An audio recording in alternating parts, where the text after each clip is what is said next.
México respira sobre cicatrices antiguas. La tierra que fue lago aún murmura bajo nuestros pies, recordándonos que no olvidó. Las estructuras que levantamos tiemblan, se doblan, se quiebran. El gas, el fuego, el hierro y el concreto se unen estallidos que parecen maldiciones. Y cada generación recibe un golpe que no es casualidad, sino advertencia. La memoria de la tierra y la negligencia de los hombres siempre vuelven juntas. Ah, ese filo oscuro que bordea la historia, tragedias que se repiten, no siempre por azar, sino por una mezcla de tierra, olvido humano y decisiones que nadie quiso revisar a tiempo. Estos sucesos parecen telares rotos, donde se repite la misma trama. La tierra recuerda que no olvidamos su historia. Lagos, fallas. Y la ciudad recuerda que construir sin escucharla deja un rumor que, tarde o temprano, se vuelve un grito. Si buscas una explicación conspirativa, la encontrarías en la suma de negligencias humanas. Si buscas consuelo, la encontrarás en la memoria colectiva que rescata, nombra y reclama. Hay quienes piensan que estos episodios son azar, pero las coincidencias de tragedias mexicanas revelan un patrón inquietante. El país está construido sobre una geografía indómita y sobre una política acostumbrada a improvisar. La inundación del 51, el temblor del 85, San Juanico, el sismo del 2017, la caída del metro de la línea 12, la explosión de la pipa en Iztapalapa, el choque de trenes y locomotoras. Todos son capítulos distintos de la misma historia. Vulnerabilidad ignorada hasta que la muerte se hace presente. En la lógica del misterio, podríamos decir que son advertencias del subsuelo, un eco del México que dormita en su propio. En la lógica del misterio, podríamos decir que son subsuelo, un eco del México que dormita en su propio pasado, lacustre y volcánico.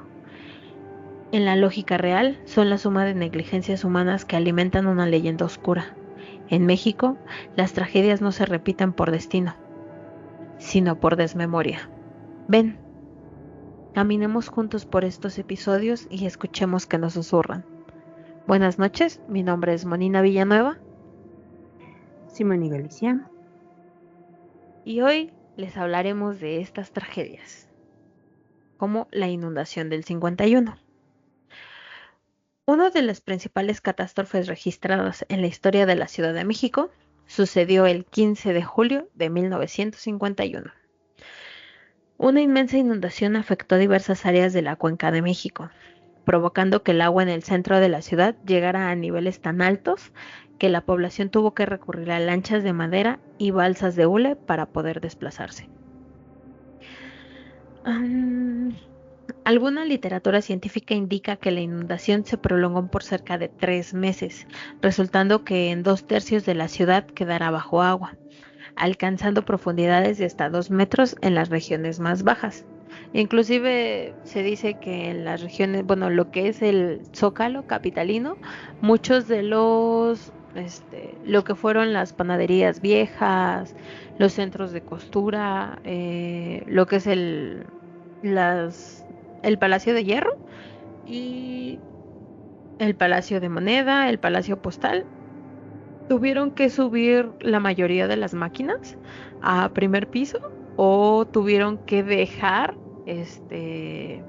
como ese hueco y construir arriba de donde el nivel del agua había llegado porque ya no se podía recuperar lo que estaba abajo. O sea, fue tanto el nivel del agua y tan difícil sacar el agua cuando ya había bajado y que se quedó ahí anegada que tuvieron que construir para seguir. Por ejemplo, hay una panadería muy famosa ahí en el centro, que tuvo que dejar, o sea, perdieron sus hornos de leña por la inundación. A raíz de este evento, las autoridades locales decidieron canalizar el río Churubusco erigir varios cárcamos y plantas de bombeo conectadas a los colectores principales del Gran Canal, además de aumentar su capacidad mediante la ampliación de ciertas secciones hidráulicas y la edificación del segundo túnel de Tequisquiac, el cual no fue finalizado hasta 1954. Un informe destaca que tras las 6:30 horas del domingo de 15 de julio, una tormenta que sorprendentemente se abatió sobre la capital generó serios inconvenientes, dejando a muchas personas atrapadas en sus viviendas que esperaban que el agua fuera extraída para liberarlas. Esa inundación simbolizó un cambio radical en el sistema de drenaje del país. Forzó a las autoridades nacionales y locales a destinar recursos a proyectos de infraestructura que aún hoy no han logrado eliminar por completo las inundaciones. Se levantaron puentes temporales con tablones y adoquines para permitir que las personas cruzaran las aguas contaminadas, mientras los equipos de rescate comenzaron sus labores. Se estima que alrededor de la mitad de los 3 millones de residentes de aquel entonces en el Distrito Federal vieron cómo sus hogares y negocios se inundaban. Realmente, pues sí, el país no es como que esté preparado para ningún tipo de tragedia. Todo lo vamos improvisando conforme a la mancha. Pues, de hecho, sí. De hecho, sí. Simplemente es lo de que todavía no estamos preparados para las inundaciones. Simplemente el ver cómo se pone la ciudad con las lluvias intensas, digo, también tiene que ver mucho el descuido de las calles por parte de las mismas personas que viven cerca de la zona, de tirar basura, de tapar los drenajes y esas cosas, pero la misma infraestructura de la ciudad no ayuda para que se haga un buen, ¿cómo te puedo decir? Un buen sistema para evitar esas cosas. Exacto. Es que como que, bueno, hay un dicho, bueno, siempre lo he escuchado, que dicen que el agua recuerda. Al final de cuentas, la zona centro era la parte principal del lago.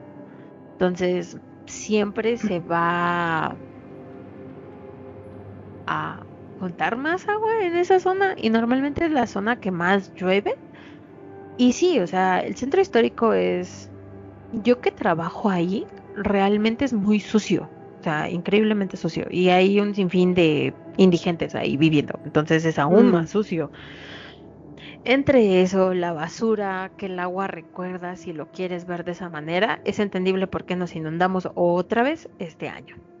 O sea, tal vez no fue como ese año porque ya tenemos como que este sistema de desagüe y honestamente es que las bombas han ayudado mucho para poder sacar el agua de los negocios, pero sí es como de, tenemos que hacer algo porque realmente como que ir improvisando bajo la marcha sí nos ha funcionado porque inclusive nos ha unido como veremos más adelante, pero sí es como de, oye, ¿es en serio? ¿Otra vez? ¿Otra vez está pasando? Pero dices tú, has funcionado entre comillas, ¿no? Porque, vamos, hay zonas en las que según se hace la remodelación para evitar este tipo de incidentes y pasa más, porque no se reestructura como deberían. O sea, simplemente por donde yo suelo pasar todos los días, vamos, una vez se me ocurrió ir a una salida ya por la tarde y llovió. Fue una lluvia intensa y eso fue muy gracioso. La verdad fue un viaje muy divertido, que no debería verlo yo de esa manera, porque en realidad por la zona donde pasé era una zona de escuela, una zona escolar y estaba súper inundado.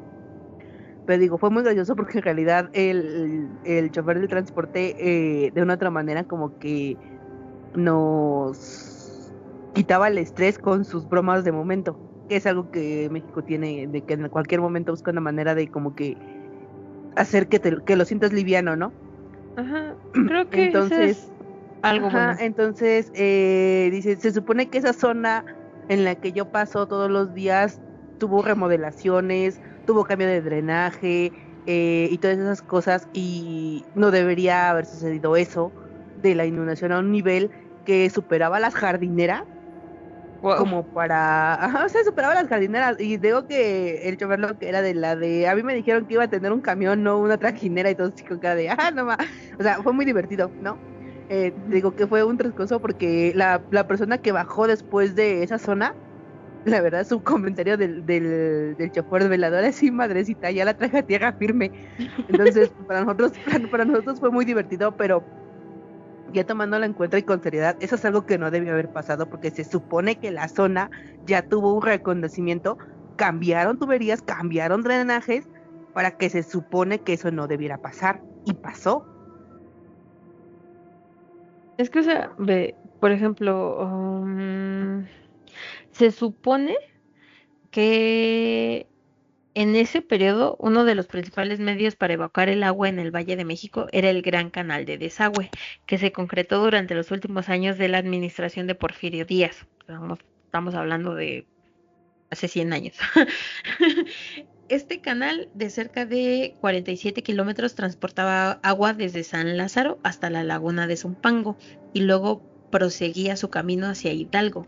Las intensas lluvias que se presentaron en la ciudad entre 1950 y el 51, que fue la inundación, llevaron a que el canal perdiera su pendiente en varias secciones, lo que impidió la salida del agua acumulada. Esto generó bloqueos en los conductos, pero, como les mencioné antes, se supone que incluyeron el encauzamiento del río Churubusco y la creación de cárcamos y plantas de bombeo interligadas con el gran canal de desagüe. Sin embargo, la recuperación de la Ciudad de México fue un proceso paulatino y sus actividades normales no se reanudaron hasta varios meses después de las fuertes lluvias. La cuestión aquí es que siempre pasa. Y es que hay que aceptar, o sea, este año ha llovido con madre. O sea, pero con madre. Tenía años que yo no veía que la Ciudad de México lloviera tanto. Y lo peor es que no ha sido como que, porque, bueno, va a sonar como muy de antaño, pero no tengo tantos años. Pero yo me acuerdo que había veces cuando iba en la primaria, que salía de mi casa para ir a la primaria y estaba lloviendo. Regresaba y estaba lloviendo. O sea, se la pasaba todo el día lloviendo, pero no se inundaba. Ahorita llueve 3, 4 horas y ya no puedes pasar. La cantidad de agua es inmensa. O sea, y honestamente es que nuestros ríos de aguas negras se están desbordando, las tuberías no están funcionando. Y el hecho de que nuestra señora presidenta diga: no, es que vamos a implementar esto, es que vamos a implementar lo otro. Pues sí, pero no está funcionando. O sea, realmente sus remodelaciones, como bien lo mencionaste, no están funcionando. Y si vuelve a llover de la manera en la que llovió aquel domingo que se inundó el centro histórico, pues sí puede volver a inundarse media ciudad y pues, ¿qué? Vamos a salir sobre la marcha, nos vamos a reír del momento, pero pues siguen pasando las cosas y nadie hace nada, literal. Nos quedamos como de y ahora, y pues la solución va a ser: pues le damos un apoyo, y tú se la de, o sea, sí, pero ¿y eso para qué me va a servir? ¿Para vivir unas cuantas semanas y ya? Y ni siquiera es como que realmente sea un apoyo que pueda hacer algo. O sea, estamos hablando que hay gente que perdió todo, todo. O Y, sea, ajá, no es como que un refrigerador salga barato, la estufa, los muebles, camas, deja eso, todo. hay de seguro gente que, independientemente de perder lo material, perdió personas, a lo mejor personas que eran el sustento de su familia. Ujú. Y Sí, entonces, no, a porque ha lo mejor sido dices tú: excesivo. sí, lo material yo lo repongo trabajando, triste y dolorosamente trabajando, pues más, chingándole más de lo que ya lo hacía para poder obtener lo que ya tenía. Ahora tengo que trabajar todavía más para recuperar lo que me quitaron. Ujú. Pero a una persona, ¿cómo se lo regresas? Exacto. Y por ejemplo, o sea, también no es como que vayas a decir que si estamos hablando de hace 500 años, el agua era limpia. Va. No había bronca en la que se inundara o se llegara a inundar México Tenochtitlan porque el agua era limpia. ¿Te inundas ahorita? Son aguas negras. Simplemente el sacar el agua de tu domicilio, tienes que cubrirte o tienes que prepararte para eso. Por ejemplo, mi mamá tiene una amiga que hace muchos años hubo una inundación aquí en mi colonia y la señora limpió el agua que se metió a su casa sin guantes y en chanclas y todo. Ahorita la señora sufrió una infección horrible en la piel y ahorita la señora es prácticamente alérgica a casi todos los productos químicos. Ya no pudo continuar con su trabajo, tiene que utilizar cremas especiales y, o sea, al fin y al cabo dices, bueno, está bien, ¿no? En lo que cabe. Sí, pero todo el tratamiento, ¿quién se lo va a pagar? El gobierno, porque se inundó. Obviamente ni siquiera te van a hacer caso. Es como de, no, pues es su bronca, ¿para qué limpia de esa manera? Entonces sí son de esos momentos en los que Exacto. dices, aparte de preocuparme porque perdí cosas, tengo que preocuparme por no morir en el intento. Por yo solucionar el problema que ni siquiera tendré que estar solucionando. Y eso es el improvisar de la Ciudad de México. Ujú. Pues sí, es uno de los, ¿cómo se puede decir? De los temas que hoy vamos a platicar, Sí. que están entre, digamos que, los tristes recuerdos, ¿no? Que tanto nos han unido como que nos han hecho ver la realidad. Sí, la mayoría de estos sucedió en septiembre. No queremos decir que es porque sea septiembre, pero es feo pensar que la mayoría de las tragedias que pasan en la Ciudad de México son en septiembre. Mm, es correcto. Pero bueno, otro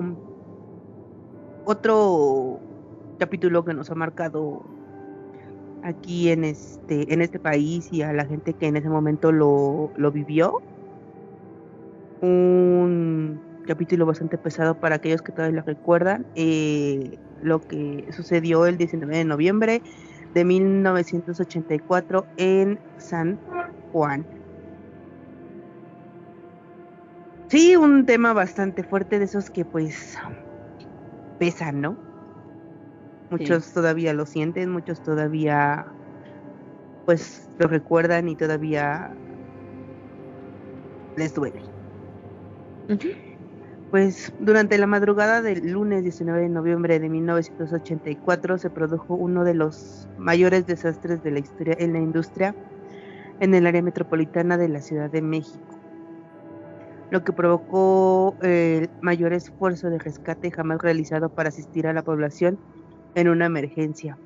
La tragedia catástrofe comenzó en un gran centro de almacenamiento y distribución de gas licuado de petróleo, GLP, en San Juan Ixhuatepec, a 20 kilómetros al norte de la Ciudad de México.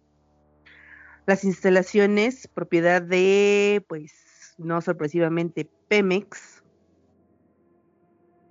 constaban de 6 tanques de almacenamiento esféricos, 4 con volúmenes de 1.600 metros cúbicos y 2 con volúmenes de 2.400 metros cuadrados, y 48 tanques cilíndricos horizontales, tipo como bala, como de los que son más fáciles de encontrar. Ujú. Al momento del desastre, los tanques de almacenamiento contenían 11.000 metros cuadrados de una mezcla de propano y butano.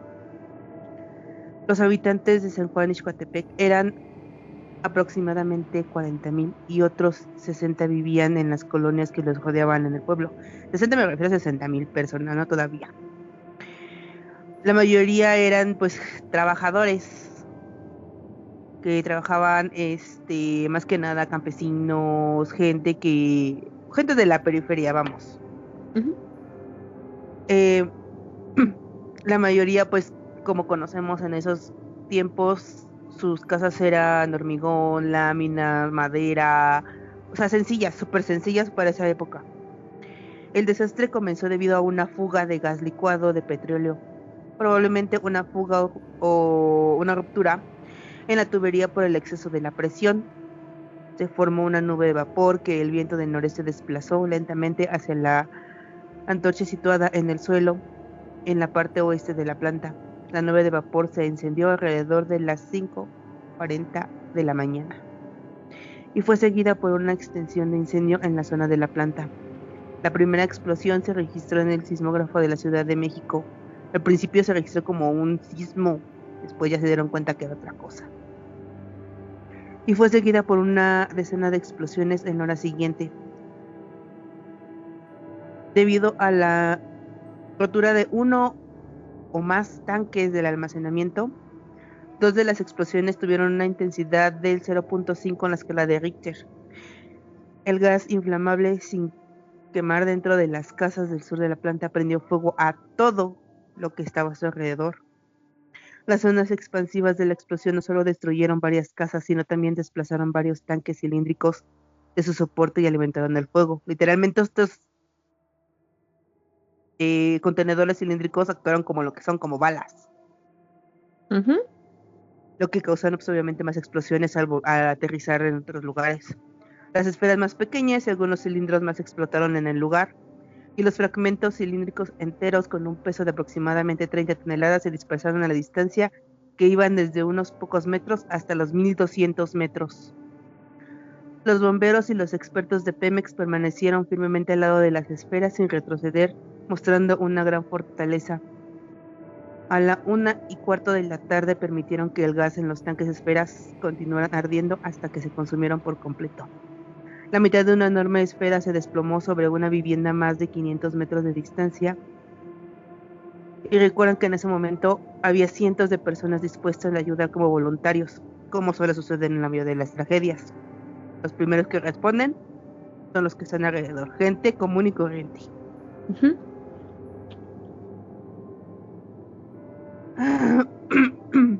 El Centro de Previsión de Desastres. Ay, me he perdido.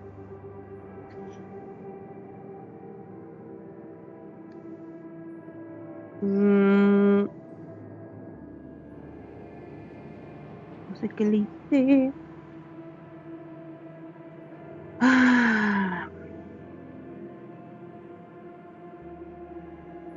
No sé qué le moví.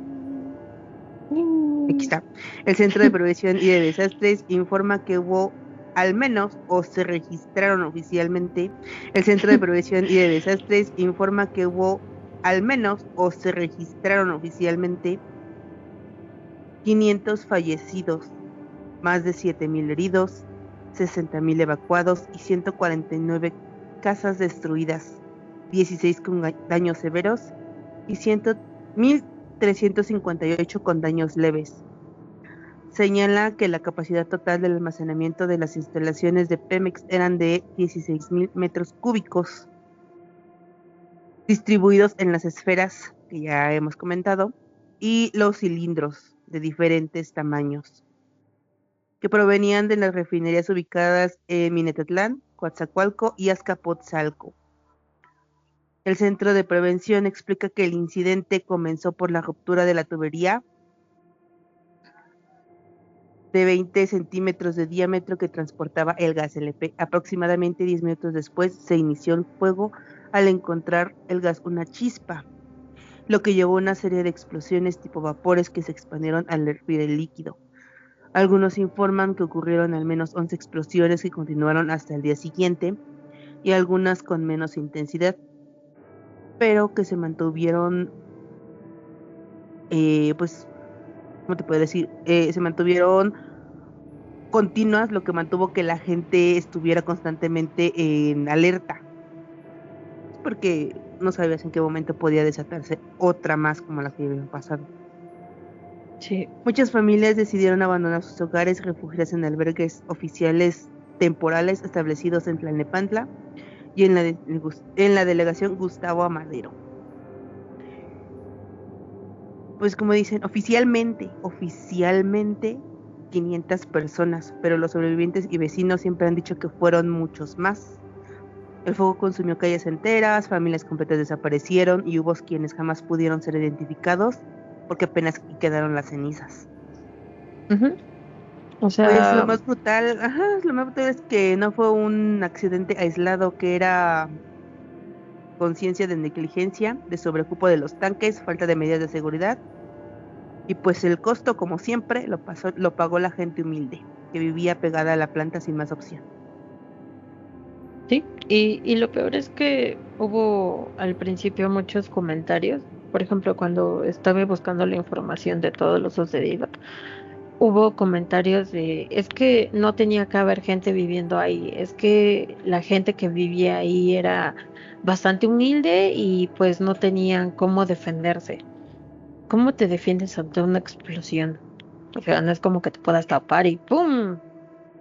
Ya. O sea, también sus comentarios eran como de, si te quieres intentar ver a la defensiva para apoyar lo que siempre intentaron apoyar a Pemex en esta negligencia masiva, pues no les estaba funcionando porque solamente les daban más armas para seguirse quejando. O sea, la gente vive donde puede. Y pues en esa Exactamente. época, ajá, y en esa época, pues sí, la Ciudad de México es un lugar que se está expandiendo. No es como que puedas decir, ah, mira un cerro, vamos a construir ahí. Sí, porque necesitan vivir en algún lado. No era como que la gente dijera, pues voy a esperar a que algo malo pase y me voy a quedar aquí. No, vives donde puedes. Y pues sí, estamos hablando de casas de un piso. Y para que el sistema de sísmico de la ciudad lo detectara, o sea, la explosión no fue algo pequeño, fue No, horrible. miren, simplemente las llamas alcanzaron hasta los 300 metros de altura. Imagínate el poder que tenía la explosión para poder haber alcanzado eso. Y eso, digamos que es más o menos un mínimo por la Ujú. cantidad de gas que había en el lugar. Varios vidrios estallaron a más de 1 kilómetro de distancia. Se escuchaban explosiones sucesivas como bombardeos de guerra. Y lo más, se puede decir que fuerte, es que a esa hora muchas familias dormían. No tuvieron ni siquiera la oportunidad de huir. Sí, no tuvieron cómo defenderse, o como dijeron algunos periódicos, no es como que tuvieran opciones, o sea, tú a las 5:44 estás dormido o preparándote para las personas que trabajan muy temprano, preparándote para salir.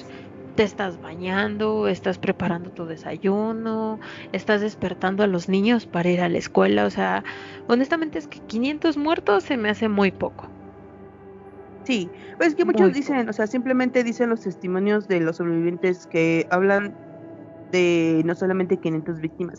500 víctimas son las que se pudieron reconocer, entre comillas. Pero dice que en realidad fueron miles de víctimas que nunca fueron registradas, porque muchos fueron cuerpos irreconocibles o simplemente cuerpos que quedaron calcinados al momento, pues por la Sí. temperatura. Ahora, en el momento, el rescate y el caos que sucedió después de ese suceso, pues los hospitales de la zona y los que estaban alrededor de la zona, los colindantes, estaban colapsados. Llegaron médicos y rescatistas de todo el país intentando aportar. El ejército coronó la zona, pero las llamas ardieron durante casi 40 horas antes de ser controladas. Entonces, imagínate qué persona va a sobrevivir 40 horas de entre las llamas. No en la persona, o sea, aquí ya veámoslo, si lo queremos ver de manera fría, ¿qué cuerpo sobrevive 40 horas a que lo Ujú. incineren? O sea, un cuerpo humano No, y necesita dirían por 3 ahí, a 4 horas. ajá, dirían por ahí, es que nada más fueron 500 víctimas. No, fueron No, 500 víctimas que ustedes lograron, entre comillas, identificar y ponerles disque un nombre. Porque en realidad no sabes si de una familia ninguno de ellos sobrevivió y quién iba a reconocerlos. Nadie. nadie, solamente está ahí. O sea, aquí lo triste es que pasaron de ser una familia o una persona a un número más de víctima. O sea, y honestamente es que nuestra tecnología científica no era muy, si no es buena ahorita, cuando les Mm, conviene, menos en esa época, o sea, estamos hablando de hace 41 años, no iban a tener la posibilidad de identificar a tantas personas, porque han de no, haber sido miles de personas. Entonces, que tuvieran la capacidad manual y Y la eso, capacidad ajá, de poder juntar los restos. y deja todo eso, y eso hablando de miles de gentes que se puede decir los sobrevivientes tenían en cuenta, porque como siempre, vamos, todos dicen, ah, es que la familia de tal, la familia de aquí, la familia de esto, pero también entre esos no reconocidos están aquellos que ni siquiera familia tenían, los indigentes, los que vivían al día en donde le cayera la noche ahí se quedaban. Ujú. Entonces, de eso a miles, pues todavía son otros miles de gente que ni siquiera tenía un hogar, que también salieron afectados por eso. Sí, porque es como dices, o sea, era la periferia, ahí sí era de, mira, encontré un huequito, vamos a armar una casita de, tal vez primero de láminas, de cartón, de lo que sea, pero ahí va a ser una casa. Y ahí vamos a estar, y pues, no, o sea, no tenía nada más. Ahí sí fue negligencia, pero sí, quien más lo sufrió fue la parte humilde de la sociedad. Ujú. Pues sí, pues el incidente dejó marcada la conciencia colectiva mexicana, fue uno de los más recordados y seguirá siendo uno de los recordados.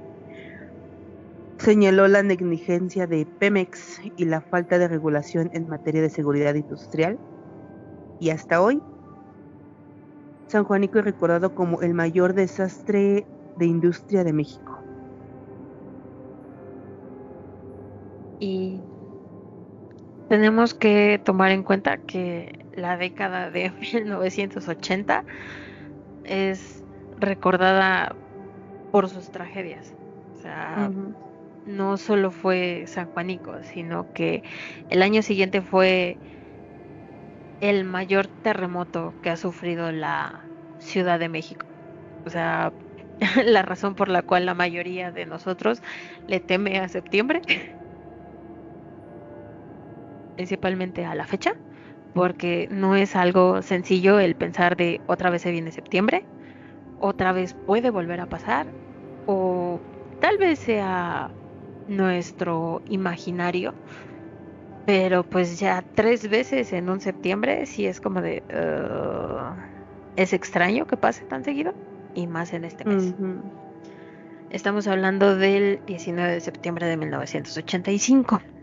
A las 7:19 de la mañana, la parte central de la Ciudad de México fue sacudida por un temblor de 8.1 grados en la escala de Richter, causando devastación que el país nunca había enfrentado, ni siquiera en periodos de guerra como durante la Segunda Guerra Mundial.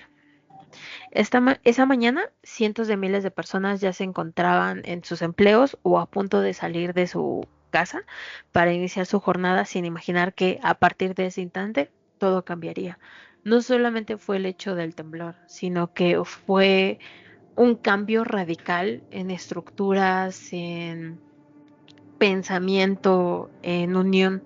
O sea, realmente ahí se vio. San Juanico hizo que todas las personas de alrededor se unieran. Las personas estaban un poco más preparadas, pero el temblor del 85 hizo ver que a pesar de que la gente de la Ciudad de México, bueno, en esa época Distrito Federal, podemos ser un poco indiferentes ante las cosas, creo que en una tragedia es cuando más unidos ves a la nación. Mm, En, Eso es algo que muchos han dicho, que este país es de los primeros que responde ante una tragedia y no solamente ante nuestras tragedias, sino ante las tragedias de otros países. es que al final de cuentas nosotros, creo que esa es una mentalidad que sí te dejó el 85, o al menos les dejó a esa generación el 85, esa mentalidad de tal vez a mí no me fue mal, pero si yo te veo mal, te voy a ayudar, porque al final de cuentas estamos en la misma tragedia. O sea, por ejemplo, mi papá sí lo vivió y Y él vivió principalmente, él estaba a una cuadra de lo que ahora es Jardín Pushkin, que en esa época era la Secretaría de Relaciones Exteriores. Dice que, o sea, primero fue me parece que primero fue el trepidatorio y luego fue el oscilatorio. Pero no, miento, primero fue el oscilatorio y luego fue el trepidatorio. Pero realmente el que le dio en la madre a la ciudad fue el trepidatorio. Entonces en ese momento pues todos los edificios se cimbraron. Dice que él vio cómo iba cayendo el edificio y la gente se estaba lanzando. O sea, esa escena que nosotros recordamos mucho de la tragedia de las Torres Gemelas de Estados Unidos, la escena de la gente lanzándose, pues aquí también pasó, pero fue por un temblor. Y pues inclusive ahorita es un parque, esa parte es Jardín Pushkin, y fue en honor Mm. a la secretaría. Entonces, pues imagínate ver eso. Pues obviamente corres a ver si alguien sigue con vida o qué puedes hacer. Y pues la zona que más lo sufrió fue la zona centro. Ay, perdón. Dale. Que alejado del núcleo histórico, en las cercanías de la colonia Narvarte, el centro de lo que es el sismológico, concebido por Carlos Lazo y Augusto Pérez Palacios. El centro histórico de la Ciudad de México posee una base estructural que lo convierte en un logro de la ingeniería. Desde tiempos prehispánicos, las técnicas de construcción se desarrollaron sobre un terreno inundado, lo que en numerosas ocasiones constituyó un gran desafío debido a su localización en una zona sísmica.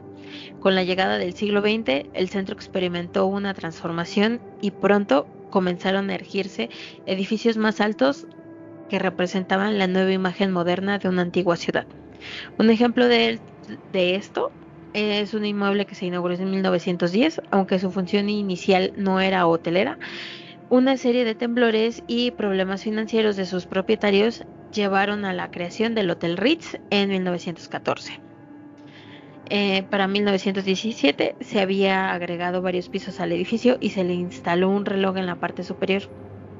En 1918 se inauguró oficialmente bajo el nuevo nombre del Hotel Regis.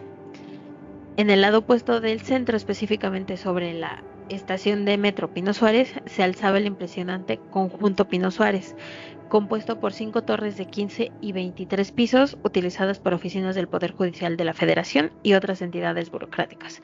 Después del sismo del 19 y 20 de septiembre y el colapso de la cuarta torre, la imagen del centro cambiaba en su cruce con la calzada San Antonio Abad, donde los edificios colapsaron sin causar daño, afortunadamente en la estación del metro situada bajo el suelo. Inclusive hasta la fecha y con todos los simulacros que se hacen cada año, Ujú. se dice que una de las zonas más seguras para estar durante un sismo es en el metro. Principalmente en la zona subterránea, se dice que es muy seguro estar ahí adentro. O sea, no, el metro está tan bien estructurado, irónicamente, está tan bien estructurado que no se va a colapsar, porque pues no colapsó en ese año. Pero el metro viejito. Ajá, bueno, todo lo subterráneo, Exacto. No se confíen porque de los que están arriba. sí, de eso también hablaremos más adelante. Eh, por ejemplo, si continuamos hasta el eje central Lázaro Cárdenas y giramos a la derecha, llegamos a la intersección con la calle Victoria, donde hasta el 19 de septiembre estaba el edificio Ana Mieres Candón, un bloque de dos secciones unidas por una zona de servicios que contenía la escalera y que en su planta baja albergaba uno de los cafés más icónicos del centro, el Superleche. Más de 6.000 vidas se perdieron y 1.000 edificios colapsaron o necesitaban ser demolidos debido a daños severos tras un temblor de aproximadamente 90 segundos de duración. El trazado urbano cambió, así como la forma en que se habita y se recuerda a la ciudad. Hicimos un recorrido por un par de calles del centro que se transformaron de manera abrupta. No obstante, toda la ciudad sintió las consecuencias de unos segundos de duración. El trazado urbano cambió, así como la forma en que se habita y se recuerda a la ciudad. Hicimos que se transformaron de manera abrupta. No obstante, toda la ciudad sintió las consecuencias de un sismo que permanece en la memoria colectiva, incluso entre aquellos que no lo experimentaron. Se estima que la energía liberada por el temblor equivalía a la de 30 bombas atómicas como la que arrasó Hiroshima. Un total de 152 edificios fueron destruidos a raíz del sismo por los daños que sufrieron. Hubo varias réplicas, pero la más significativa ocurrió el 20 de septiembre a las 19:38 horas con una magnitud en la escala de Richter. Lo que era el estadio de béisbol del Seguro Social, actualmente el centro comercial Parque Delta, fue utilizado para recibir cientos de cuerpos sin vidas. Se empleó hielo para ralentizar su descomposición.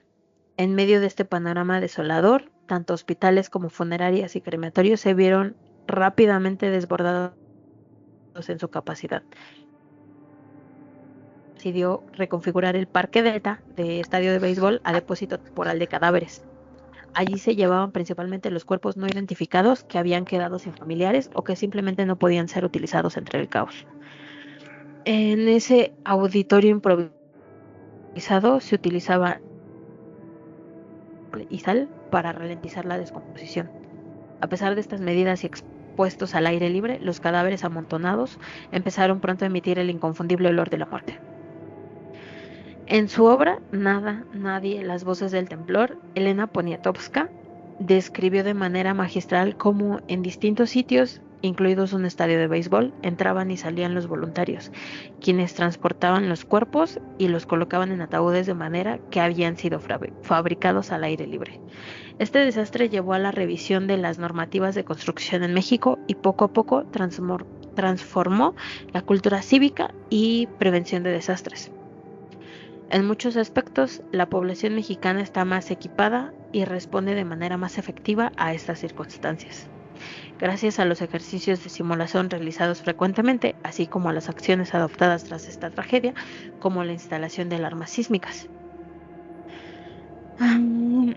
Este terremoto no solo cambió la vista de la Ciudad de México, bueno, en esa época Distrito Federal, sino que creó un movimiento que pues ha viajado a lo largo del mundo, no solo para terremotos, tsunamis, inundaciones masivas. En este terremoto se crearon lo que ahora se conocen como los topos, que es un grupo de personas que se dedica principalmente a rescatar supervivientes. ¿Cuál era la función? Que ellos son los que se puede decir que se arriesgan un poco más y tienen como mayor conocimiento y entrenamiento para poder sacar a las personas que quedaron sepultadas. Por ejemplo, lo que fue toda la zona de Tlatelolco, el edificio que se cayó, muchos dicen, esta es una leyenda urbana completamente, pero muchos dicen que vieron a Plácido Domingo, el tenor, buscando al que era su ahijado, pero la leyenda urbana cuenta que era su hijo. Nunca lo encontró. O sea, son de esos cuerpos que se perdieron, porque al final de cuentas, de cuando iban sacando los escombros, era cuando iban encontrando los cuerpos que ya no pudieron desenterrar. Y pues esos cuerpos ya no los identificaron y terminaron muchos en las fosas comunes de lo que ahora es el Dolores, el Francés, el de Iztapalapa. Más que nada que había muchos,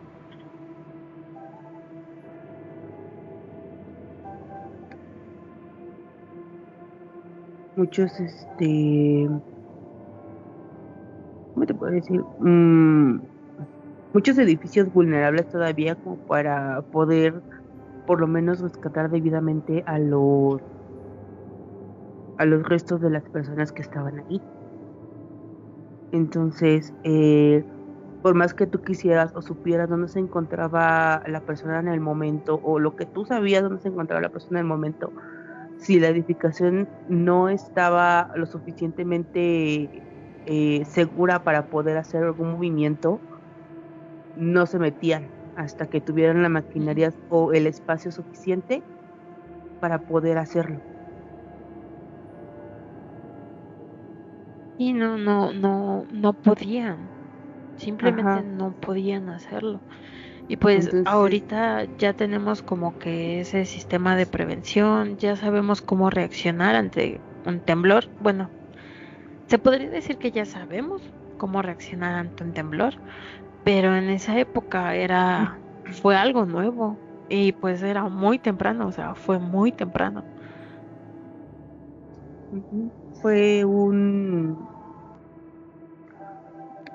suceso que los agarró desprevenidos. Simplemente uno de los clips más recordados es el de la periodista que estaba en su sección dando las noticias y dice, está temblando, y no sabe qué hacer. Ujú. La que No, dice y ahora, mantengan la ¿qué calma, hacemos? ¿no? Mantengan la calma y ahí está más fuerte. O sea, es como de la de, ¿qué hago? Es que, o sea, yo obviamente no viví el temblor, yo en esa época no, ni al caso para existir, pero sí viví el 2017. Entonces, pues tú piensas que con tanto simulacro, que con tanta situación estás como preparado ante va a temblar, pero honestamente es que pasa y pues toda tu preparación se va al catre. Ujú. Pues sí, eh, simplemente el de 2017 fue muy curioso porque fue exactamente en el aniversario en la conmemoración, mejor dicho, de este suceso. Ujú. Fue exactamente el 19 de septiembre del año 2017. Justamente terminada el simulacro, que se dio este otro capítulo que a muchos ¿cómo puedo decir? Los tomó por sorpresa, nos tomó por sorpresa, porque pues claramente yo ya existo en ese entonces, y que tenía como poquito más de una hora, ¿no? Que acababa, porque el simulacro es a las 12. Ujú. No, pero ese día sí fue temprano, fue como a las Ajá. 11, 10:30, 11. Entonces tenía como yo más o menos como un poco más de 2 horas. Ujú. De haber pasado. Ajá, el 19 de septiembre del 2017 a sí, 1:14 sucedió.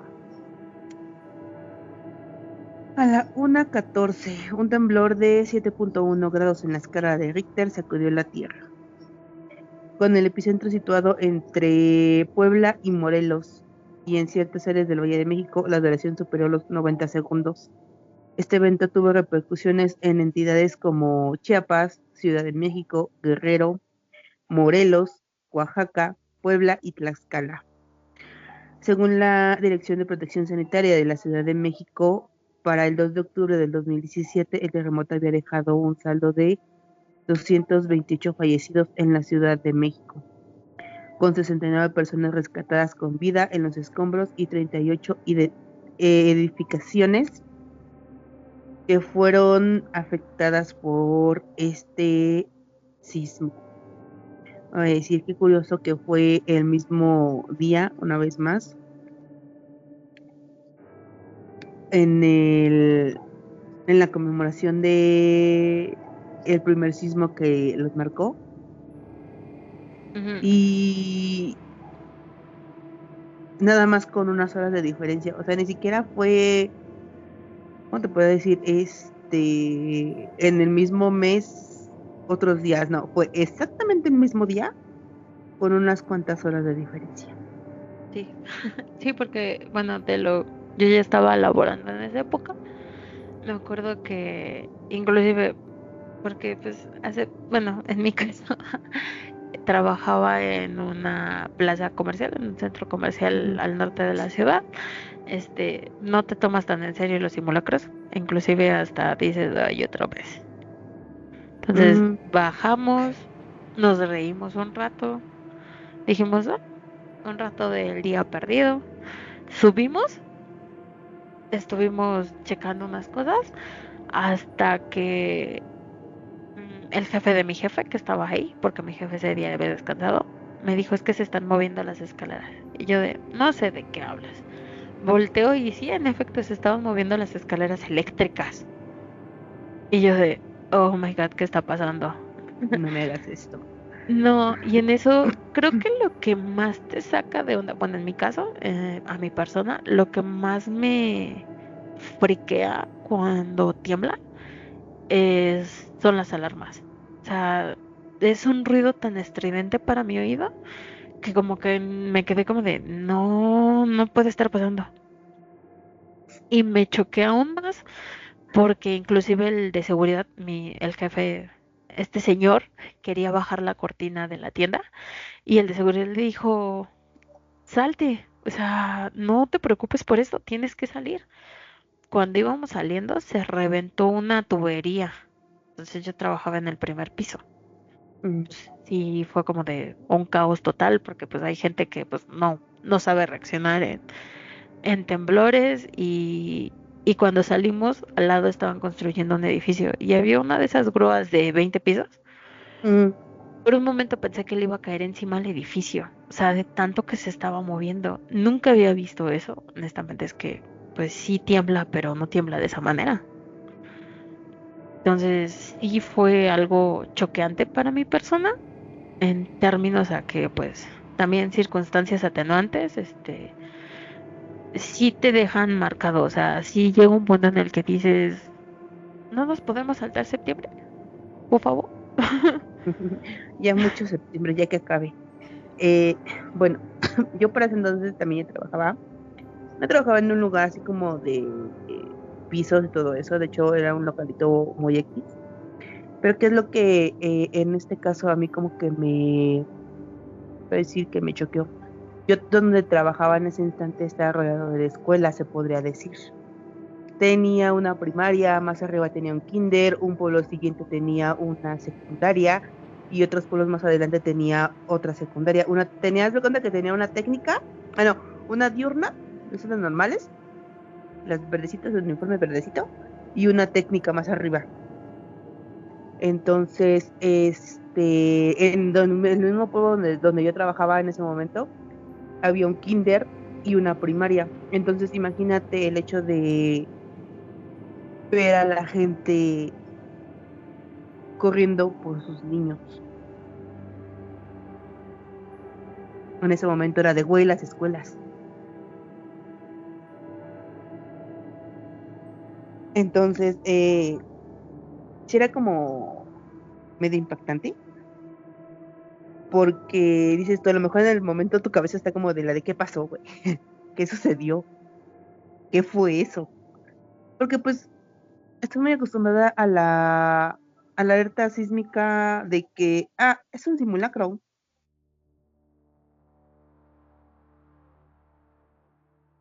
¿Qué Como puede que pasar? no, yo creo que la generación después no la generación que vive el 85, sino la generación siguiente, o sea, estamos hablando de niños de los 90, principios de los 2000, veíamos la alarma sísmica, la alerta sísmica era como de, es un simulacro, es un temblor chiquitito de esos que tal vez se Era mueva nuestra tu rutina. tele, ajá, tal vez se mueva tu tele, pero pues X, ¿no? La vida sigue un temblorcito.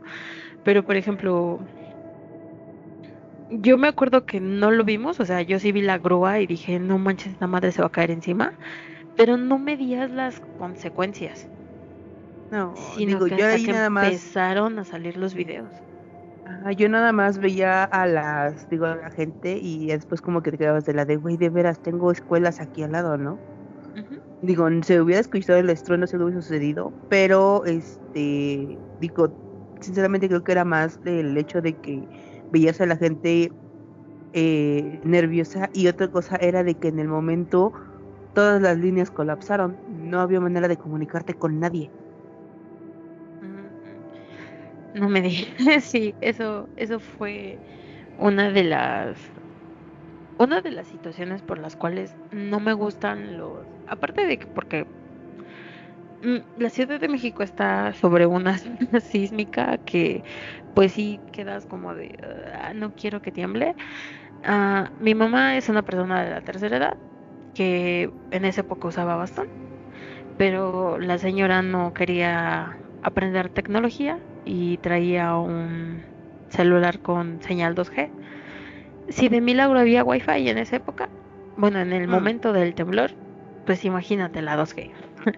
Entonces, mi mamá estuvo desaparecida cerca de 4 horas y media y ella iba a un edificio que el edificio de al lado se cayó. mm. Entonces, pues Sí, él. durante 4 horas y media no sabíamos si estaba viva, si estaba en algún edificio colapsado, no supimos nada. En- y pues el que en esa época era mi pareja en ese entonces, le marcó la que era mi cuñada, le marcaron mis primas en otros estados. Un amigo de Guadalajara fue el único que pudo hablarle y solamente la llamada entró para escuchar el estoy bien, voy hacia mi casa. Pero pues ahí al menos ya Ya respira tu sabían algo. alma, ¿no? Ajá, o sea, ella es como de, bueno, está viva. No sé en Ay. dónde, pero está viva. No, o sea, ella dice, ella estaba por metro, lo que es Metro Zapata, tuvo que caminar hasta Eje Central y luego de Eje Central a la altura de Zapata hasta Doctores, porque se colapsó el transporte, se colapsaron los edificios, la zona centro, como cada vez que ocurre un evento de esta magnitud, se cayó. Entonces, creo que te queda marcado el hecho de que tú creciste escuchando que fue el terremoto del 85. Tú creces preparándote, pero realmente nadie te prepara para vivirlo. O sea, llega un punto en el que colapsas y dices, no, yo no puedo, no puedo con esto, pero quiero ayudar. O sea, sí te nacen las ganas de voy a ir y voy a ayudar. Ujú. Entonces, pues, ¿qué pasó? El 19 de septiembre a las 13 horas con 14 minutos, la tierra rugió y el epicentro en Puebla y Morelos. En menos de un minuto, varios edificios se doblaron como si fueran de cartón, escuelas colapsan, viviendas se agrietan y la alerta sísmica apenas y alcanza a sonar en algunos lugares. El recuerdo de 1986, de 85 se mezcla con el miedo presente. El mismo día, 32 años después. Sí. En las primeras horas, las calles se llenan de polvo, gritos y sirenas. La gente corre, algunos descalzos, otros cargando niños, otros paralizados, mirando las columnas de humo. En Roma, Condesa del Valle, Narvarte, edificios enteros se desplomaron con personas atrapadas. En Morelos y Puebla, casas de adobe se desmoronaron como si de arena hubieran estado hechas. Eh, las líneas del teléfono, como ya lo dijimos, colapsaron. La electricidad falló y sin esperar órdenes, miles de personas salieron a la calle con cascos improvisados, con cubrebocas, con palas, lo que tuvieran a la mano para apoyar. Comienzan a nacer brigadas ciudadanas, cadenas humanas para remover escombros, para pasar víveres y para rescatar a los sobrevivientes. Esto estuvo pasando por varios días. El 20 de septiembre, la cifra de los decesos crece cada hora. Las noticias hablan de decenas, luego de cientos. En Álvaro Obregón, 286, un edificio que fue colapsado, se vuelve símbolo de una tragedia y la esperanza. Rescatistas trabajan día y noche mientras cientos de personas guardan silencio, esperando escuchar algún golpe, algún grito, algo que les dé señal de vida. En la escuela esta que pues todos conocimos, el colegio Enrique Rebsamen, al sur de la Ciudad de México, el derrumbe deja atrapado a decenas de niños. La angustia nacional se concentra ahí, las madres esperando, los brigadistas excavando, y pues fue uno de los puntos en el que más tuvo cobertura mediática. Los días siguientes el ejército activa el protocolo Plan DN3, pero la población civil ya estaba organizada. Centros de acopio, albergues, transportes, brigadas de civiles y al mismo tiempo la rabia contra la corrupción. Edificios nuevos colapsando por malas construcciones, licencias falsas y sobre todo, y lo que todos conocemos, la negligencia. El 25 de septiembre el conteo oficial habla de más de 300 muertos en todo el país, con miles de heridos, miles de viviendas dañadas. En Morelos, pueblos enteros quedaron destrozados. En Puebla, iglesias coloniales se vinieron abajo. Y en la Ciudad de México, la herida es el doble, el dolor humano y el miedo de vivir bajo la estructura debilitada. Semanas después, la vida intenta normalizarse, pero cada réplica sacude los nervios y la memoria. En la ciudad se marca como, pues, un spray rojo con los edificios inhabitables, con etiquetas de clausurado, con cintas policiales para que la gente ingrese.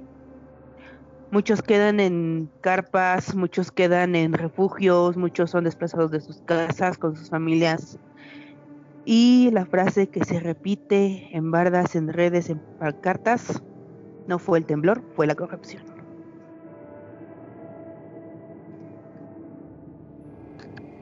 eso. Tristemente, una gran parte de... Aquí no nada más afecta el movimiento telúrico, sino que los edificios los hacen por hacerlos a la carrera, Uh-huh. o sea, necesidad de vivienda y tanta la ambición en esta ciudad que es constrúyeme un edificio en menos de un año y con lo que tengas. En ese momento no lo vas a ver. Ah, ves un edificio bonito y dices, chido, está bonito. Si te alcanza, te compras tu departamentito, pero realmente lo ves hasta que se cae en pleno temblor. Y ahí es cuando te das Uh-huh. cuenta de Sí. que todo está mal hecho. Y pues ya sea en parte corrupción, en parte ambición, en parte avaricia.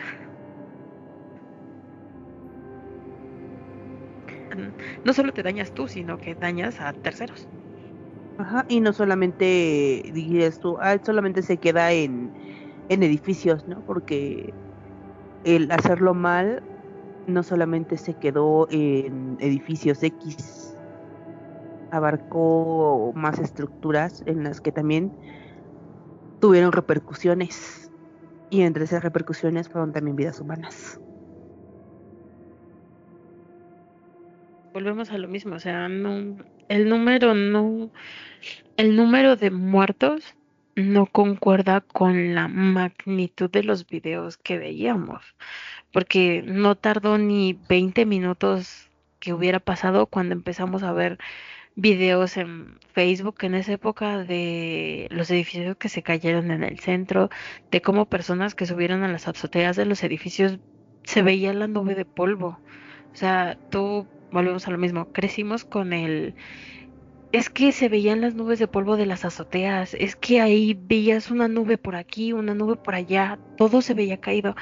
300 personas para esa magnitud, Morelos quedó destruido. O sea, hubo pueblos enteros y solamente 300 personas. Es que eran, nuevamente vamos a decir lo mismo, los que les pudieron poner nombre. Volvemos a la parte en la que te dicen un número y dices, bueno, tanta catastrófico. Pero tú ya no estamos en esa época en la que dices, fueron poquitos. No, solamente fueron los que tú le pudiste poner un nombre. Uh-huh. Porque sabemos que hubo más, muchísimos más.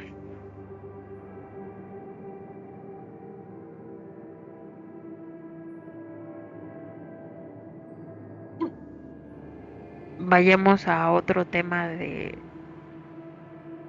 negligencia, por avaricia y corrupción. Esto pasó el 3 de mayo del 2021. Un segmento del viaducto que sostenía la línea 12 del metro de la Ciudad de México, ubicado en Tláhuac, colapsó, resultando en numerosas víctimas y fallecidos.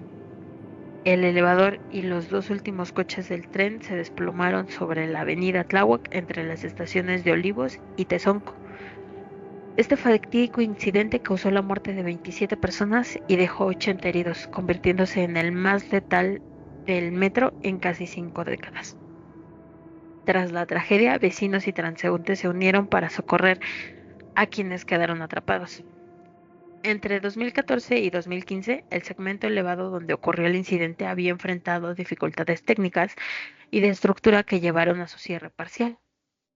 Durante el sismo del 19 de septiembre del 2017, la zona sufrió aún más daños, y aunque se reparó en unos meses, los residentes notaron que los problemas continuaron a lo largo de los años.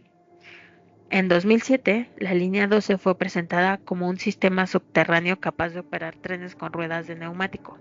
Debido a la inestabilidad geológica de la ciudad, se tenía planeada que la inauguración fuera en 2010, pero debido a restricciones presupuestarias y de tiempo, se alteró para funcionar tanto a nivel subterráneo como en superficie, utilizando trenes de rueda de acero.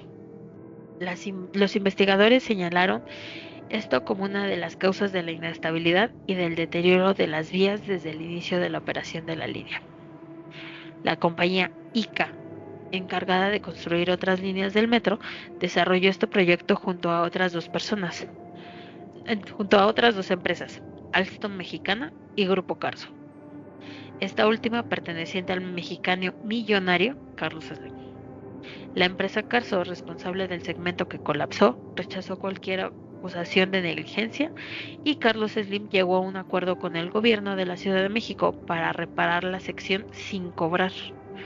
En diciembre del 2021, la Fiscalía General de Justicia de la Ciudad de México presentó cargos contra 10 exfuncionarios, incluidos el director del proyecto y quienes contribuyeron a su construcción y supervisión, aunque el caso sigue sin resolverse.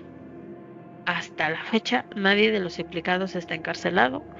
Los afectados que están en litigio han manifestado sentirse olvidados y que el proceso sea prolongado sin que se obtengan resultados. El 30 de enero, la línea 12 del metro volvió a funcionar por completo. Fue inaugurada en 2012 y se anunció como la línea dorada, considerada la más avanzada de la Ciudad de México. Sin embargo, aunque la mayoría de las víctimas ha llegado a un acuerdo de compensación económica con una de las constructoras, ha habido pocos avances en identificar las posibles responsabilidades de los funcionarios que aprobaron la obra. La fiscal Godoy defendió el lunes que no existía impunidad para los supuestos responsables. Volvemos a lo mismo. La Ciudad de México tal vez tengamos ese impulso de ayudar al prójimo cuando ves un desastre. Volvemos a lo mismo. La Ciudad de México tal vez tengamos ese impulso de ayudar al prójimo cuando ves un desastre, una catástrofe, pero el gobierno siempre va a ser toma unos cuantos pesitos y cállate. Lo que se dice es que a las familias de los fallecidos y heridos de este accidente se les dieron 30,000 pesos y sigue con tu vida. ¿De qué te sirven 30,000 pesos? O sea, un paquete funerario, no sé si se llama así, te sale el más sencillo en 15,000. O sea, no es como que te ayude mucho. Y me parece que hubo dos familias.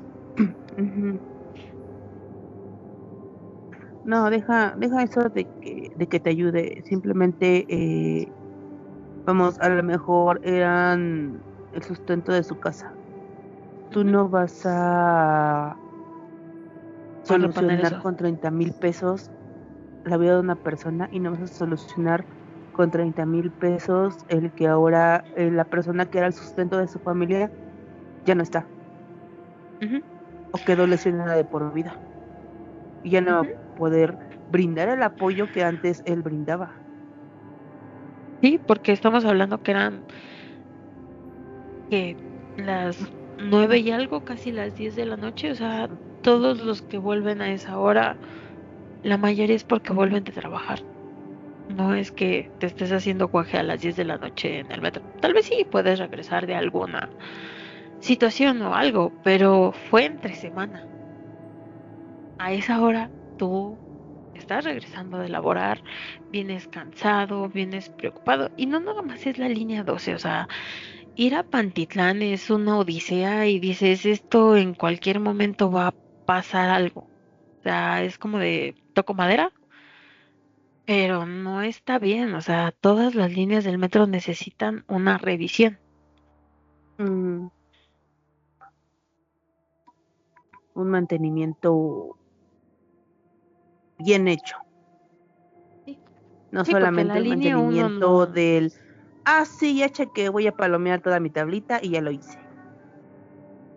Sí, sí, porque, o sea, el que digan, no, es que si arreglamos la línea uno no se ve, está bonita, o sea, quedó bonito y todo, pero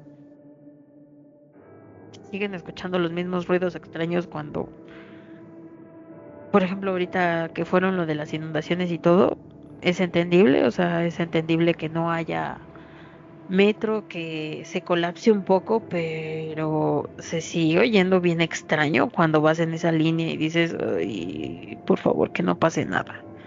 Y se supone que es la que restauraron. Justo, justo. Y tardaron mucho en restaurarla.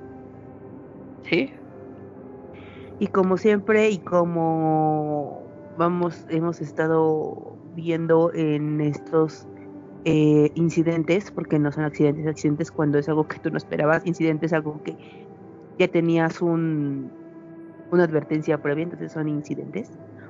Este, en la periferia, en donde la gente es más humilde, se puede decir, más trabajadora, en donde dependemos del transporte público, la mayoría de las personas. ujú. Sí, o sea, es algo que tú ya sabías que no estaba funcionando. O sea, si tuviste que cerrarla para reacondicionarla y luego después de un sismo de esa magnitud, estamos hablando de que las ballenas, bueno, muchos de los testigos de las personas que habitan esa zona decían que las ballenas se veían, o sea, que esa parte la ballena sí se veía hacia abajo y ya lo habían reportado y lo habían reportado y era como de, sí, se está arreglando, pero no, obviamente no hicieron nada hasta que se cayó. Y ¿Hasta qué ahora pasó? el que lo volvieron a abrir, o sea, sí le ayudó muchísimo a las personas de esa zona, pero también es como de, me subo con el miedo de que vuelva a pasar. Pues sí, porque a fin de cuentas ellos dependen de ese tipo de transportes para poder desplazarse a su trabajo. Dependen de eso. Ujú. Pues no les queda, así que no queda otra más que tristemente confiar en que no va a volver a pasar lo mismo.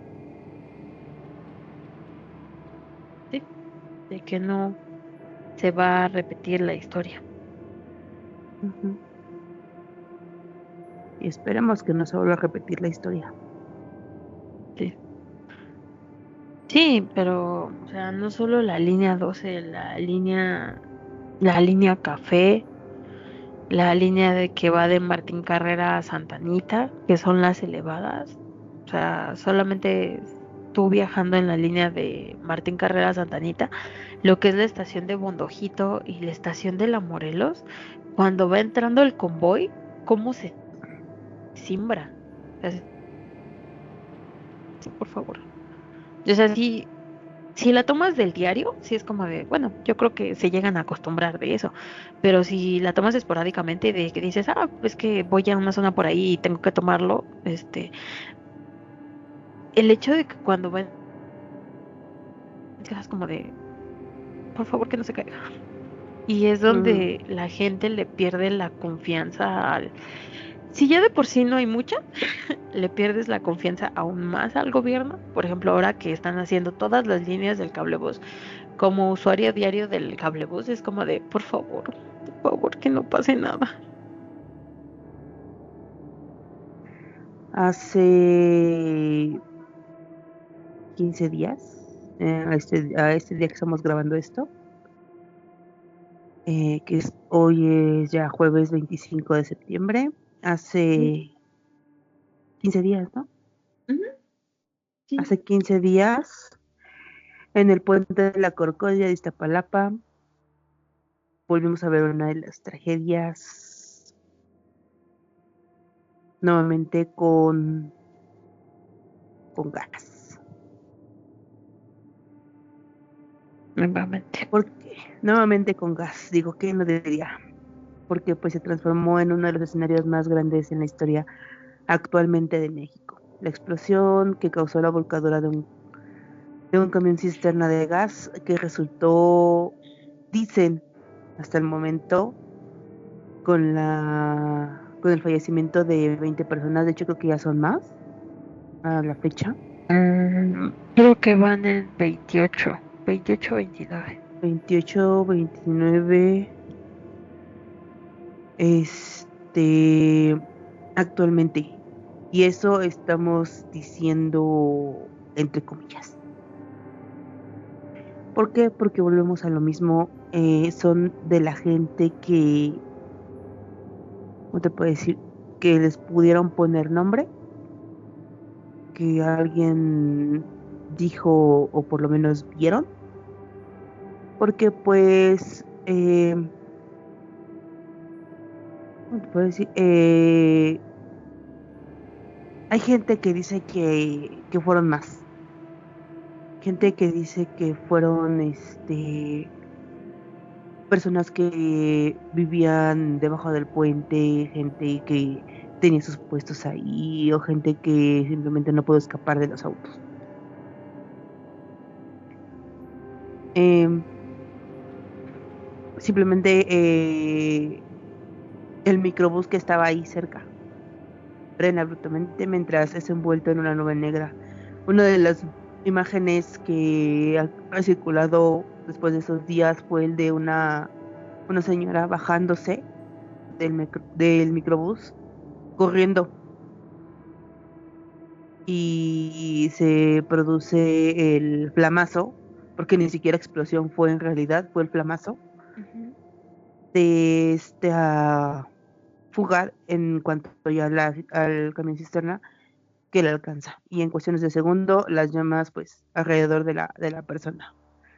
El conductor del transporte público eh, y la mujer, pues ambos comentaban que están en estado crítico hasta el momento, pero No, ella no ya estoy muy falleció. segura, ajá, no estoy muy segura de que en realidad creo que la señora ya Sí, falleció porque sus fue, quemaduras estaban, creo que más del 70% de su cuerpo. sí, no, ella creo Ajá. que falleció volvemos, hoy ya es jueves 25, me parece que fue el martes el que falleció. Entonces, pues, ¿qué es lo que sabemos de esto? Que fue una pipa de gas LP que se volcó y derivó en una explosión e incendio. No fue explosión, porque yo No, creo que de haber sido explosión hubiera lanzado proyectiles, lo cual no sucedió, y hubiera sido una zona mucho más grande de lo que fue. Sí fue grande, porque eso fue muy grande, pero hubiera sido muchísimo más grande de lo que fue al haber hecho sido explosión. sí, no, fue el flamazo, e inclusive Ajá, tardó. O sea, aquí la bronca no fue la nube, fue el flamazo. porque tardó como 15, 20 segundos en lo que se expandió la nube y la chispa que lo prendió. Ujú. Ahora, la chispa, al parecer, y por lo que hasta el momento ya han circulado videos, fue de un coche o de otro camión que en el momento pues no se percató de que era una fuga de gas y al accionarlo pues fue lo que estalló todo. Lo que cuentan la gente, en realidad que vamos, no lo van a decir ni nada, es que ya se habían reportado que este camión ya tenía fallas, que ya se habían reportado de que ya tenía fugas, que ya estaba mal, que necesitaba mantenimiento y que lo único que pudo hacer el conductor en el momento de haber sufrido el accidente fue liberar lo más que pudo la llave de presión. Por eso no fue una explosión, porque al haber liberado un poco la llave permitió que saliera el gas y Es al la nube. comenzar a permitir, ajá, y Ujú. al permitir que saliera el gas fue lo que evitó que en realidad sucediera una explosión. Vuelvo a repetir, de haber sido una explosión, eso hubiera sido muchísimo más grande de lo que fue, porque se hubiera hecho un proyectil. El mismo tanque se hubiera vuelto un proyectil. Ujú. Entonces, y hubiera causado bastantes explosiones más de las que sucedieron alrededor por los coches, hubieran sucedido incluso más explosiones y hubiera el daño sido muchísimo mayor a lo que fue. Ajá, o sea, muchos al principio satanizaron al conductor, e inclusive fue como de, no, es que él tuvo la culpa, es que esto, es que el otro, es que al final de cuentas él hizo lo que pudo Ujú. en un momento de emergencia.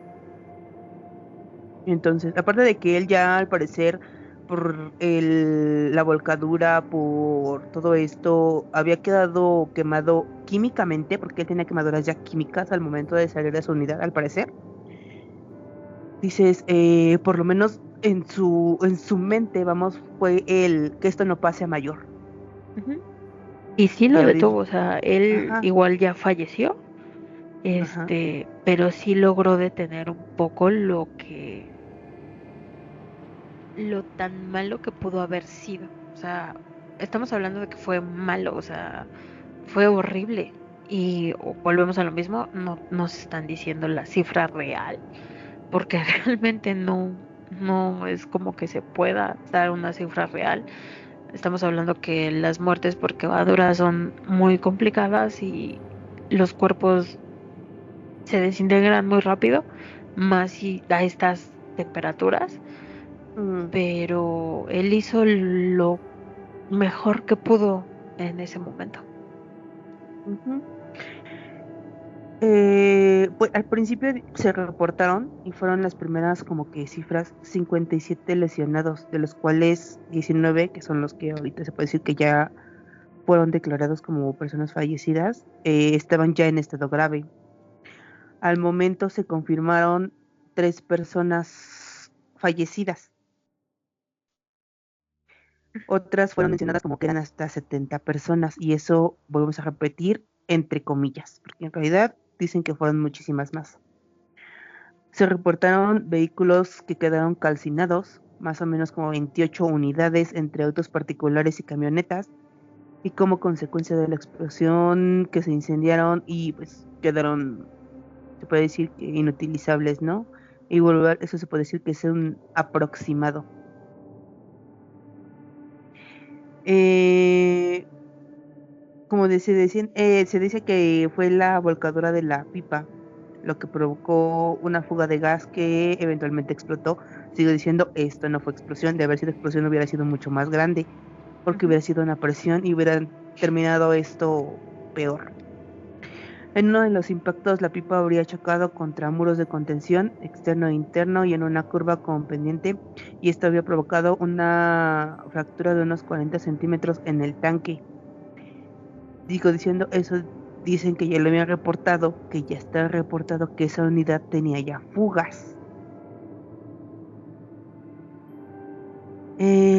Muchos dicen que fue exceso de velocidad, aunque, vuelvo a repetir, hay muchos videos circulando que dicen que están manipulados y otros que dicen que son de seguridad cerca de los lugares donde sucedió este incidente, donde se ve a la pipa a una velocidad, pues moderada. Ajá, iba, inclusive varios, me parece que ya vi como 3 en X, que, o sea, la pipa iba normal y sí se ve al lado que la convisita, que fue una de las principales, tragedias y víctimas, que sí, inclusive la combi, bueno, que es micro, la micro iba más Ujú, rápido que la pipa. ujú. Sí, porque los conductores ante nada, vamos, saben que cómo son sus unidades. Si el señor ya sabía que esa unidad estaba reportada y que no podía exceder una velocidad por las cosas que traía, aparte era su vida, era la vida de él, Ujú. ¿no? Dicen, pero bueno, eh, se investiga la responsabilidad de la empresa dueña de la pipa, quienes la traían, Transportadora Silsa SADCB, de Grupo Thompson. Hay señalamientos de posibles irregularidades. Uno de los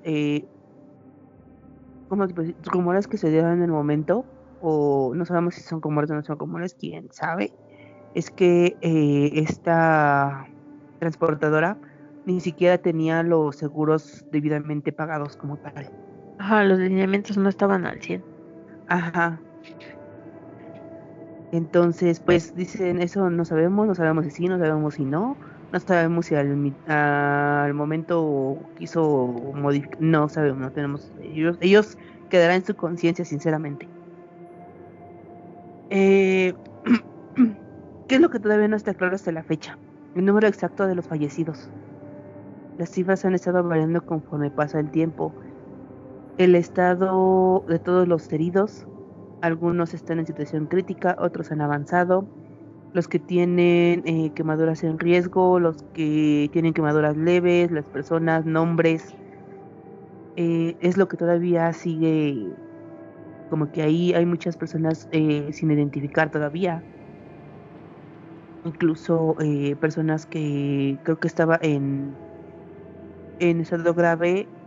Lo último que supe es que estaba todavía en estado grave, que me parece que su brazo, o en su antebrazo, tenía un tatuaje y que por eso estaban buscando algún familiar. Sus señas eran los tatuajes que tenía en los brazos. Ujú. Sí, me parece que inclusive también vi a un señor que estaba buscando a su amigo y no le habían dado como que información y decía que era que lo reconocieran por los tatuajes porque traía Mm, no me acuerdo si era una virgen o algo, pero traía algo tatuado en el dorso de la mano. Y es que, o sea, ujú, también es complicado porque, por ejemplo,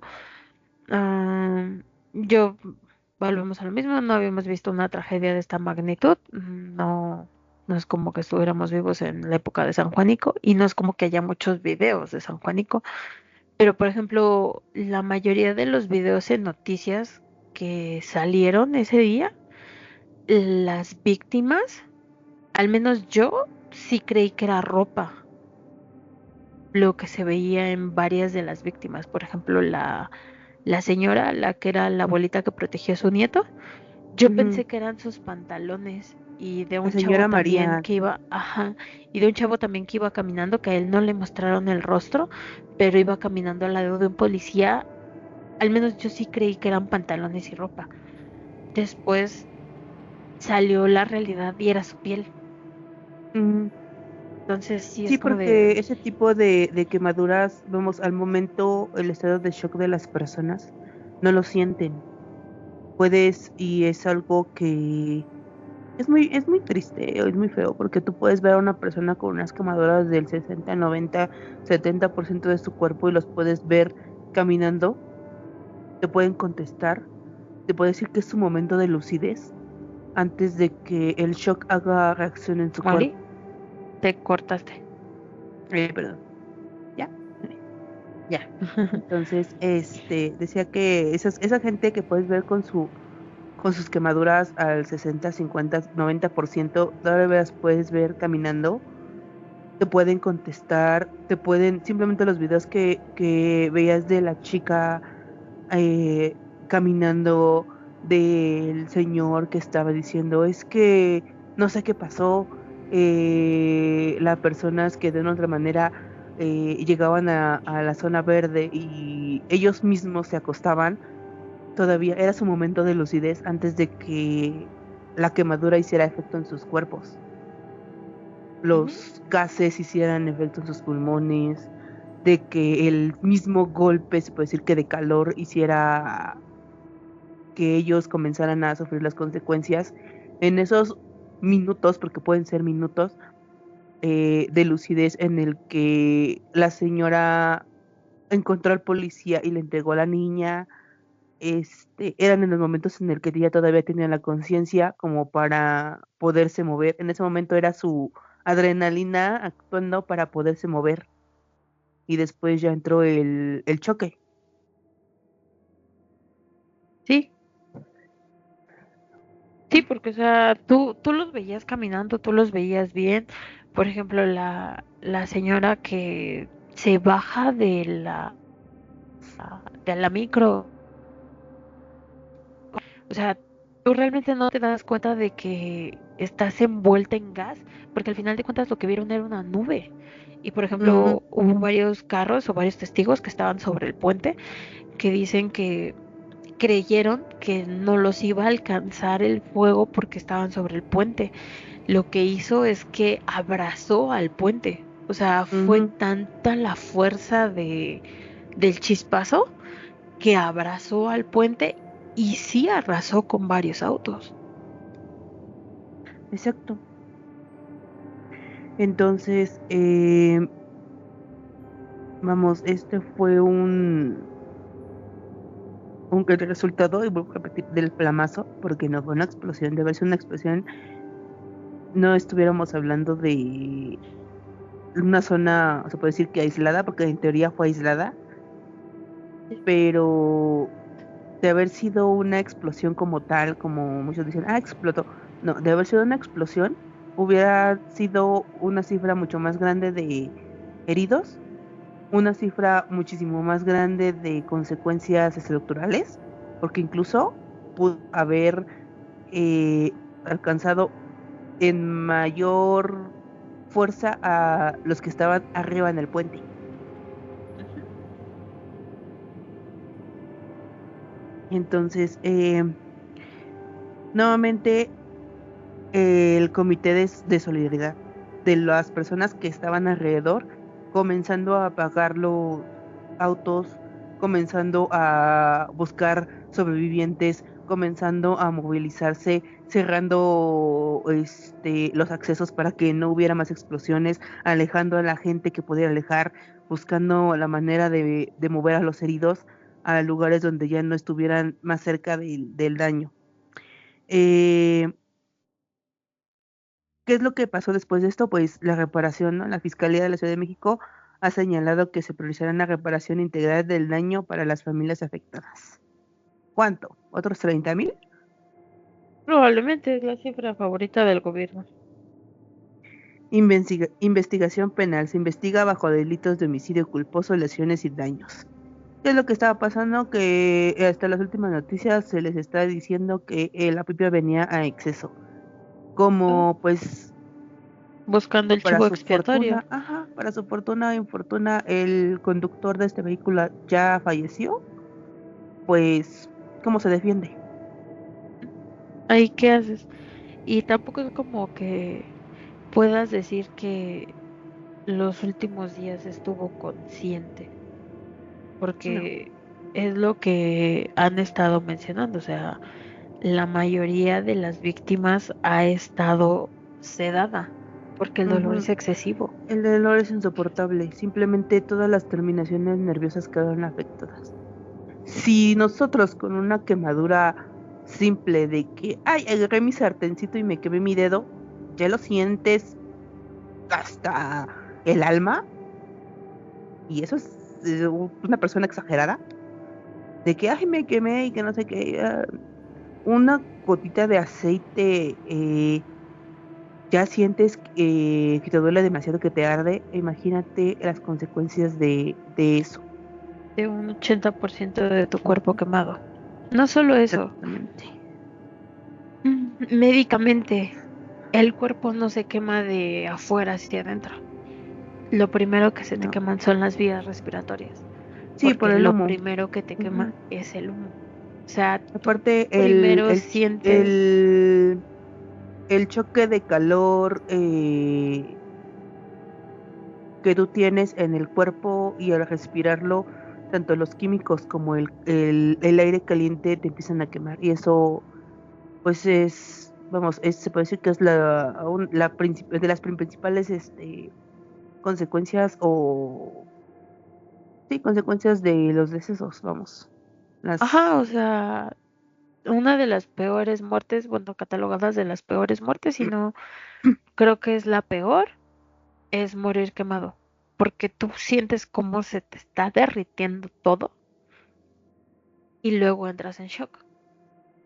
Ahora imagínate Ujú, la adrenalina que tienes para, en el caso de varios de los videos que hemos visto, para ir caminando, ir explicando qué pasó con la piel colgando y después saber que todo por dentro se te está derritiendo. ujú.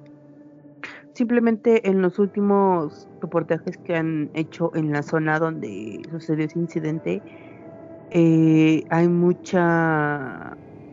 ¿cómo te puedo decir? Muchos rastros de piel Ujú.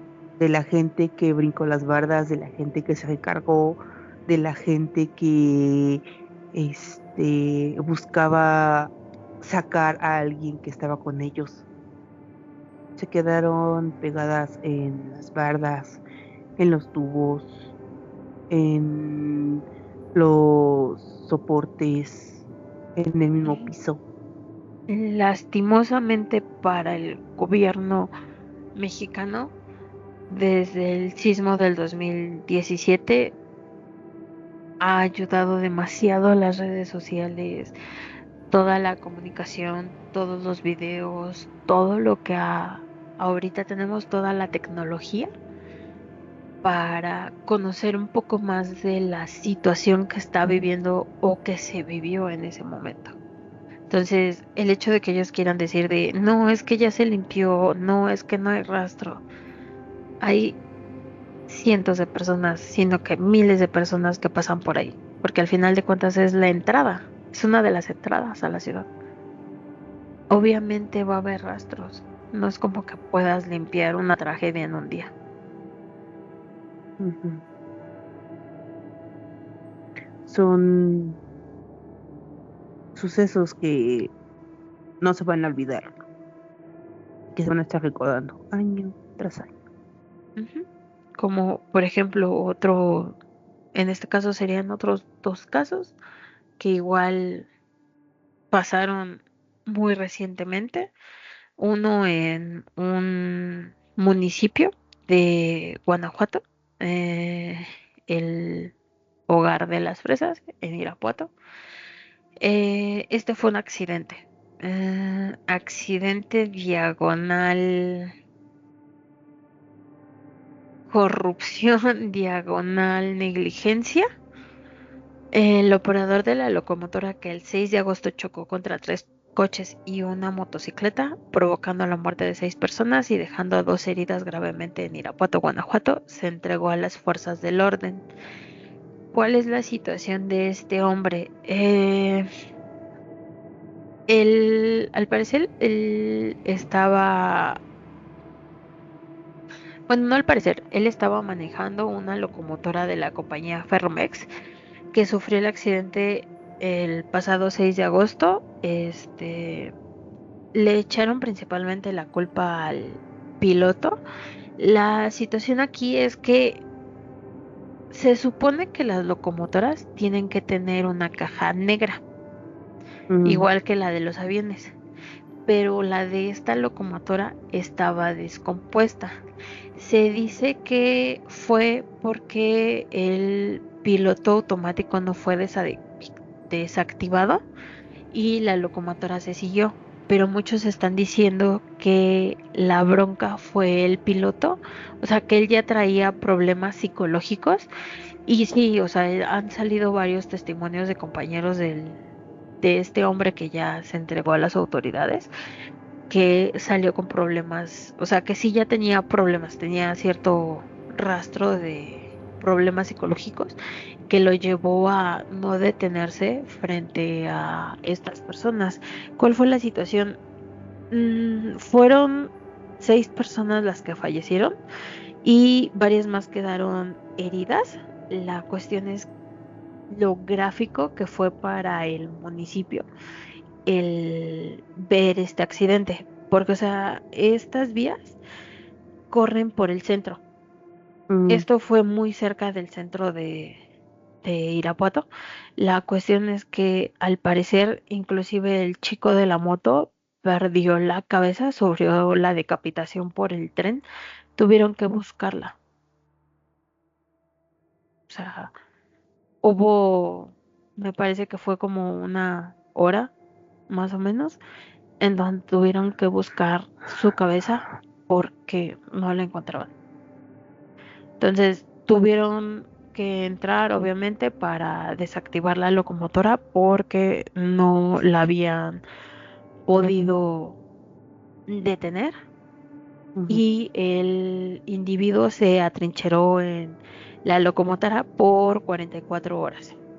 Ya lograron detenerlo y se menciona que pues sí lo van a procesar por homicidio, obviamente, pero también comentan que él había dicho que los trenes de Ferromex están fallando mucho. Y pues ya ha habido varios incidentes con esta compañía en términos Ujú. ferroviarios, pero al parecer tuvo que volver a suceder una tragedia para que las autoridades y las propias empresas tomen acciones ante las situaciones. Y por ejemplo, el Ese es uno. ujú, y en Atlacomulco, también pasó, al menos 10 personas perdieron la vida en esta región, cerca del centro de México, y más de 40 sufrieron lesiones tras la colisión de un autobús de pasajeros con un tren, conforme informaron autoridades de protección civil. El siniestro tuvo lugar en Atlacomulco, en el Estado de México, cuando el autobús de la compañía Herradura de Plata supuestamente intentó sobrepasar otros automóviles en un cruce con las vías del tren, que en ese momento chocó contra el vehículo. Medios de comunicación locales compartieron algunos nombres de las víctimas heridas, que abarcan edades de entre 19 y 48 años, aunque las autoridades no han hecho públicas, volvemos otra vez a las identidades de los fallecidos. ¿A qué vamos con esto? ¿O siguen siendo cifras Sí. solamente? Hay videos en donde se muestra que el autobús está detenido a un lado de las vías. El techo del vehículo desapareció por completo y se podría ver personas moviéndose en la parte superior del autobús a medida que el tren disminuía la velocidad hasta parar. Según los informes de las autoridades, en el siniestro fallecieron 10 personas, 7 mujeres y 3 hombres, además de 62 pasajeros que resultaron heridos, 36 mujeres y 26 hombres, de los cuales 55 fueron llevados a hospitales cercanos. 42 ya fueron dados de alta, 10 se encuentran hospitalizados en estado crítico y 3 más están en hospitales y su condición es estable. La cuestión aquí es que volvemos a lo mismo. Para las autoridades mexicanas no es como que te pueda decir, ¿sabes qué? Fallecieron tantas personas, tenemos contabilizadas tantas personas. No, solamente son los que tienen nombres, los que se pueden identificar, pero volvemos. En la mayoría de este video se van a estar mostrando escenas de estas situaciones. No se ve como que haya sobrevivido la mitad de ese autobús, Pues es que porque se llevó la mm, mitad del autobús. se partió a la mitad. Se partió a la mitad. O sea, no solo fue el techo, fue el autobús. Ujú. Se llevó la mitad. Ujú. Y también en el de Irapuato, o sea, se ve en el video claramente como no nada más fueron unos cuantos autos. 1 hora para localizar una cabeza. No sabemos si son parte de autoridades, parte de que fue demasiado para los agentes que llegaron en ese momento para poder localizar la situación. Me imagino que Saber tienes que qué tener pasó. mucha entereza para ver algo así en vivo, Ujú. pero tanto. Pues solamente, vuelvo a repetir, quedará en su conciencia, ¿no? Dices, si fue que fue muy fuerte para ellos, es sinceramente súper entendible. Quien oiga estas palabras debe recordar. En México las tragedias no son accidentes aislados, son ecos. La tierra reclama lo que pertenece, el agua busca sus cauces antiguos, el fuego no perdona los descuidos, el hierro se quiebra cuando se hace fuerza más allá de sus límites. Y sin embargo, el verdadero maleficio no nace de la naturaleza, sino del olvido humano. Gobiernos que no escuchan, ciudades que se alzan sobre los cimientos débiles, promesas que se rompen como varillas oxidadas. Cada generación recibe una marca, un recordatorio de que la memoria de los muertos exige prevención y respeto. Si no aprendemos a escuchar los susurros de la tierra, vendrán más gritos. Cerramos el capítulo, amigo, pero no cierres los ojos, porque lo que llamas casualidades ya están escribiéndose en el calendario del futuro. No eran números, eran risas en la cocina, pasos apresurados en la madrugada, ojos que buscan el sol entre el concreto. No eran cifras, eran madres con prisa, niños que soñaban con dragones, obreros que guardaban su cansancio como secreto. La tierra tembló, el hierro se quebró, el fuego se alzó como dios antiguo, y el humo borró todos los nombres. Las listas oficiales lo redujeron a una cuenta fría, y en los periódicos solo quedó un rastro de ceniza y tinta. Aún así, en cada esquina de esta ciudad herida se escucha su ausencia como campana rota, y cada aniversario los trae de regreso, con flores y veladoras, en un grito colectivo. Ellos no son olvido, son cicatrices vivas. No son estadísticas, son ecos. Y mientras alguien pronuncie sus nombres, seguirán caminando entre nosotros, más fuertes que el silencio que los quiso borrar. Porque aquí no descansan, aquí esperan. Los que fueron llamados cifras siguen en pie en la sombra contando nuestros pasos. El hierro volverá a quebrarse, la tierra volverá a rugir y el fuego volverá a buscar carne, si seguimos nombrando a los muertos como simples números. Quien escuche esto, que escuche. Las tragedias no se repiten, se reclaman. Y si no aprendemos, seremos la próxima inscripción en este muro de silencio. Olvidar